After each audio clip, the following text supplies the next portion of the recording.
G'day guys and gal. We all know it doesn't get much better than a custodian when the activity of the day is murdering the tits out of the bad guys. Their strength is obscene, their agility unmatchable, and their gear is baller as. Yet up until recent lore, the majority of custodians have actually never left the Imperial Palace to experience real life combat out there in the field. After all, they are the guardians of the Emperor and the Imperial Palace, two things that are rarely in imminent danger. After the Emperor was entombed within the Golden Throne, the majority of them told the Imperium to suck on their golden bananas and chose to never leave the palace.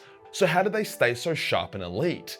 How could a custodian who has never been in an active war zone kill a Chaos Space Marine who has fought on 1,000 worlds in a single hit? The Blood Games is how. The most extreme sport in the galaxy that saw Custodes releasing Chaos, Tyrannid, Orc, and more in the Imperial Palace to hunt and battle in order to maintain their skills. More than that, some Custodes would even try to assassinate High Lords, Primarchs, and even the Emperor himself as part of this game. But before we get bloody with the galaxy's spiciest gameplay, we gotta talk about the galaxy's spiciest cosplay calendar. That's right, after a lot of time, money, and boners, I've put together a legendary cosplay calendar featuring 12 custom handmade cosplays, 4 gorgeous models wearing said cosplays, and the best part, everyone's nude. It comes in A3, A4, or digital version. But I'll be honest with you guys, I accidentally over-ordered the A4 by like double. So if you want to give a mate a funny yet actually very well put together gift, or you want to give it to yourself, or you've got the digital version but you want to see it all its crisp,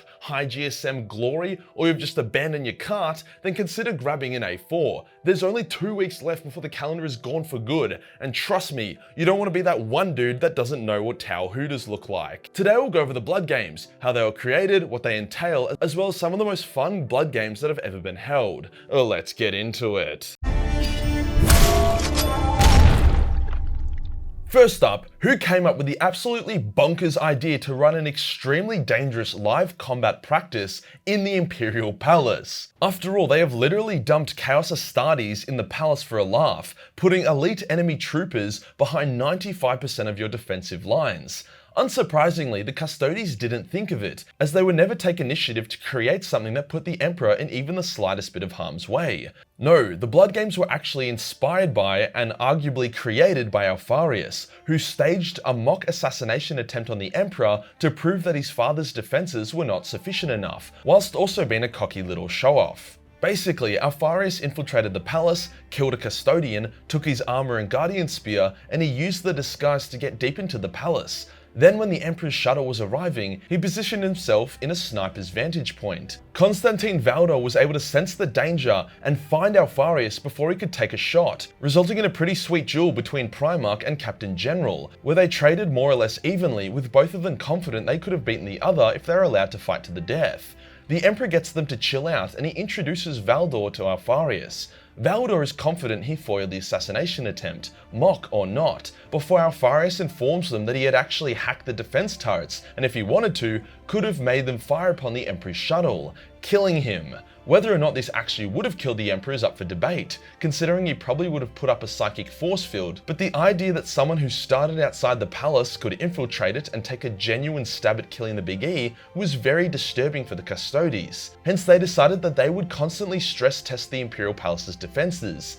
First by getting elite Custodes to try infiltrate it, but then as time went on, they said fuck it and begun releasing all kinds of shit in there for entertainment. Can't say I blame them. Most custodians have spent hundreds of years walking around the palace not doing a whole lot. It would be so much fun getting to hunt, fight, and kill all manner of enemy. However, this edgy version of the games wouldn't begin until sometime after the end of the heresy, as the idea of the Emperor's elite army never experiencing any form of genuine combat was a bit silly. Even with Alfarius' little stunt, Valdor wasn't keen to start gaming with blood, until Malcador was like, nah, fucking do it you bitch, which worked a treat. After all, Alfarius was Malcador's Padawan, with a lot of his early skills coming from the Sigillite himself.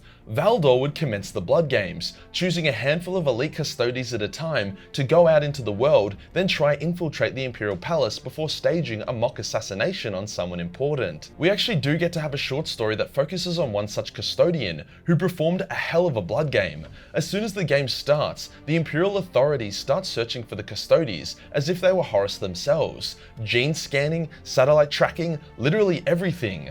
This one Custodes, called Amon, travelled around the world, doubling back multiple times, assuming dozens of identities and being extremely careful. Sometimes he would pretend to be a gene-enhanced simpleton worker, other times he would use a displacer field to appear to be the size of a human.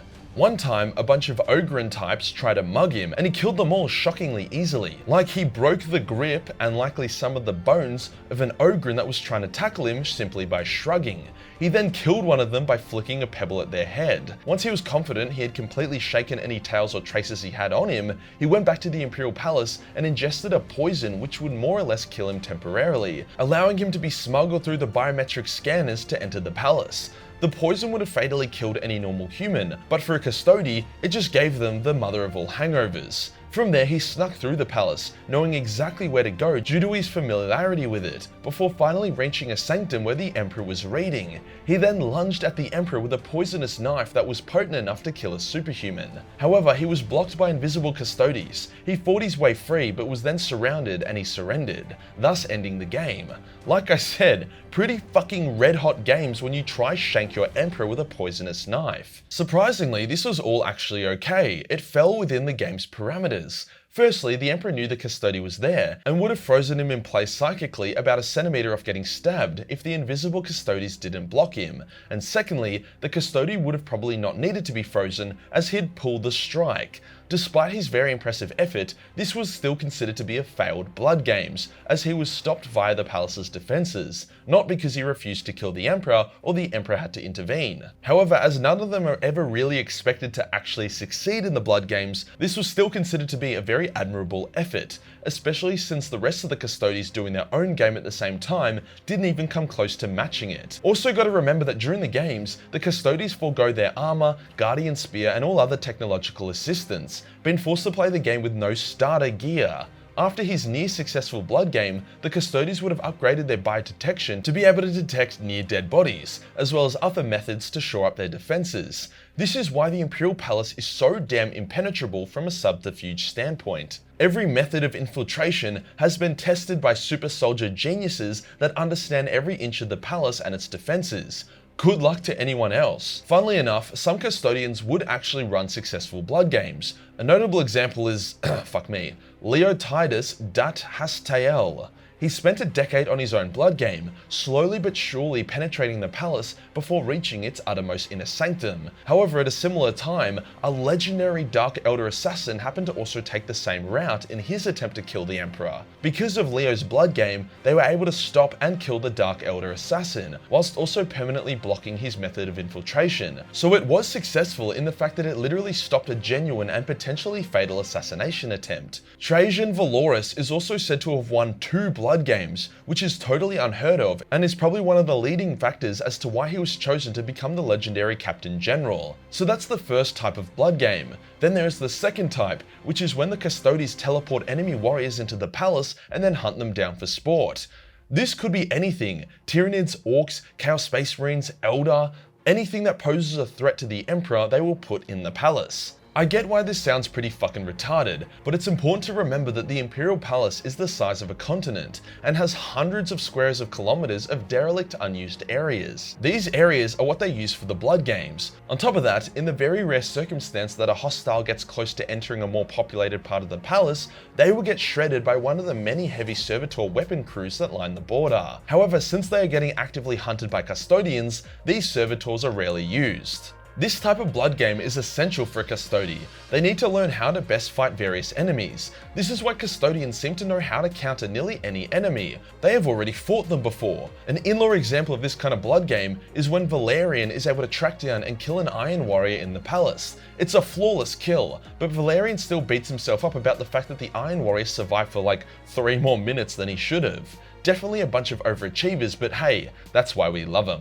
Valerian goes on to talk about how he has killed every manner of enemy in these Blood games, and how he has never let any of his prey escape him to get fucking annihilated by the gun servitors. In a bit of a shit bit of lore that shouldn't really exist, just like most of the lore surrounding the War of the Beast, there was a bit of an impromptu Blood games when the Elder dumped a bunch of Harlequin diplomats in the palace. However, their diplomatic skills left something to be desired, as they ran around killing Custodians like they were cannon fodder while screaming out, "Friendship!" The Harlequins were massacred before they reached the Emperor, with only one surviving for interrogation. As the Harlequins were trying to reach the Emperor but had no intention of killing him, this is about as bloody as a blood game can get. The blood games are famous within the Imperium, with various Space Marine chapters having heard of them. One Astartes even referenced them when he was planning his defenses and suggested that they do some kind of minor, more theoretical version of it. The blood games were a great tool for the Custodes for thousands of years, preventing any attempts on the Emperor's life to even get close to materializing, whilst keeping their skills and combat experience as sharp as it can be. In the current setting, the frequency of blood games has decreased, as a ton of Custodians died during the Battle of the Lion's Gate, whilst the rest of them are now actively entering war zones across the galaxy, so there isn't really much need for blood games anymore. There is still likely a few Custodes that try to infiltrate the palace at any given time, but since those are relatively small scale and easy to play out, they can continue to do this despite the needs of a galaxy that has recently had its asshole torn in two. If you enjoy the video and you want to support the channel, then grab that cosplay calendar, especially the A4. The Patreon also hosts and shows off the unused raw photos for each month, which, let me tell ya, good content. Hit the subscribe button and hit the real subscribe button for more bloody content. Join the Discord for more memes and I'll see you in the next one. Peace.